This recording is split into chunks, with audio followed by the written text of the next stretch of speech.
Aptitude paper வந்து இந்த வருஷத்துல இருந்து ஆட் பண்றாங்க. அது என்ன கேட்க போறாங்க, மூன்று விதமா பிரிச்சுக்கலாம். அதாவது தியரட்டிக்கலா வந்து பார்க்கும்போது ஆர்கனைசேஷனல் பிஹேவியர்ல இருந்து, சைக்காலஜி அண்ட் ஆர்கனைசேஷன் பிஹேவியர்ல இருந்து, எமோஷனல் இன்டெலிஜென்ஸ்னா என்ன, இன்டிகிரிட்டி என்ன, ஆனஸ்ட் என்ன, அதாவது வேல்யூ சிஸ்டம்ஸ், அதாவது ஒரு அதிகாரியாக பணிபுரிவதற்கான மதிப்பீடுகள், தகவல்கள் என்ன இருக்கு,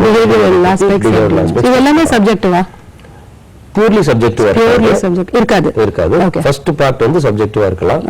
அடுத்தது வந்து பாத்தீங்கன்னா பப்ளிக் சர்வீசஸ்க்கான, அதாவது பப்ளிக் அட்மினிஸ்ட்ரேஷன்ல இருக்கக்கூடிய சிவில் சர்வீசஸ்க்கு என்னென்ன இருக்க போகுது அது மாதிரி விஷயங்கள் டெஸ்ட் பண்றாங்க. மூன்றாவது வந்து கேஸ் ஸ்டடிஸ் பண்றாங்க. அவங்களே ஒரு கேஸ் ஸ்டடி கொடுத்து அந்த கேஸ் ஸ்டடில இருந்து இன்ஃபரன்சஸ் क्वेश्चंस கேட்க போறாங்க. சோ இந்த மாதிரி மூன்று நிலைகள் வந்து அந்த இதுல டெஸ்ட் பண்ண போறாங்க அந்த பேப்பர்ல. சரி, ஒரு காலர் வெயிட்டிங்ல இருக்காருன்னு நினைக்கிறேன். ஹலோ சரி, இப்போ கேஸ் ஸ்டடி கட் ஆயிடுச்சு. கேஸ் ஸ்டடின்னு சொன்னீங்க இல்லையா, இப்போ இந்த பேப்பர் வந்து போன வருஷம் வரைக்கும் இல்லையா கேஸ் ஸ்டடி கிடையாது. இப்பதான் first time case study introduce பண்ணிருக்காங்க. இப்போ யூபிஎஸ்சிலே வந்து பாத்தீங்கன்னா அவங்க வந்து ஒரு மாடல் क्वेश्चन கொடுத்திருக்காங்க.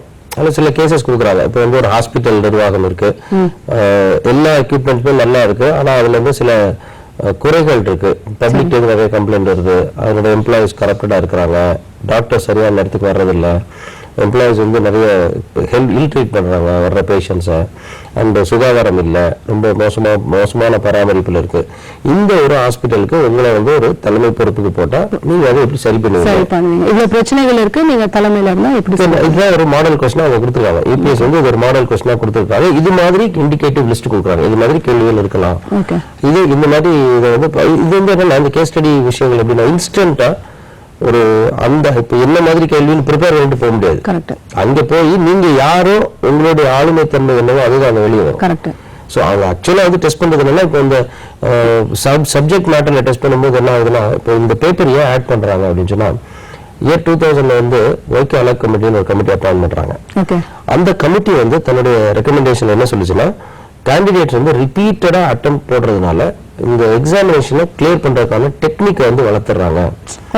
எப்படி போனா இதை கிளியர் பண்ணிடலாம்ன்ற ஒரு டாக்டிக்ஸ் கண்டுபிடிச்சிருக்காங்க. அதனால வந்து சர்வீஸ்க்கு வரக்கூடிய மாணவர்கள் வந்து இப்போ Lal Bahadur Shastri National Academy of Administration ஆகட்டும், நேஷனல் போலீஸ் அகாடமி ஆகட்டும், எங்க வந்து இந்த துறை அதிகாரிகள் வந்து பயிற்சிக்கு போறாங்க, ட்ரைனிங் போறாங்க, அந்த பயிற்சி நிறுவனங்கள், அந்த பயிற்சி மையங்கள் எல்லாமே வந்து ட்ரைனிங் சென்டர்ஸ் எல்லாமே வந்து யூபிஎஸ்சிக்கு வந்து ஒரு ரிப்போர்ட் கொடுக்குறாங்க. ஆனுவல் ரிப்போர்ட்ல quality of the candidates, new recruits வந்து ரொம்ப மோசமா இருக்கு, அவங்களோட எத்திக்கல் பேக்ரவுண்டு, இந்த கமிட்மெண்ட் லெவல்ஸ் அண்ட் சின்சியாரிட்டி ரொம்ப லோவா இருக்கு அப்படின்னு. அது இல்லாம வந்து பாத்தீங்கன்னா நிறைய சில சம்பவங்கள், அது நியூஸ் பேப்பர்ல எல்லாத்துலயும் வந்த சம்பவங்கள், அதாவது ஐபிஎஸ் அதிகாரிகள் தேர்வு பெற்ற நியூ ரெக்ரூட்ஸ், ட்ரெயினிங்ல இருக்கக்கூடிய அதிகாரிகள் வந்து மக்களோட வந்து பஸ்ல போய் தகராறு பண்றது, ஆட்டோக்காரங்கிட்ட அடிக்கிறது. அப்ப வெறும் நாலேஜ் மட்டுமே பேஸ் பண்ணி ஒரு அதிகாரியை தேர்ந்தெடுத்து அடிப்படையில் மட்டும் இருக்கக்கூடாது, அனுபவ அறிவும் இருக்கணும்னு பாக்குறாங்க கமிட்டியோட ரெக்கமெண்டேஷன். ஒரு நிமிஷம், ஒரு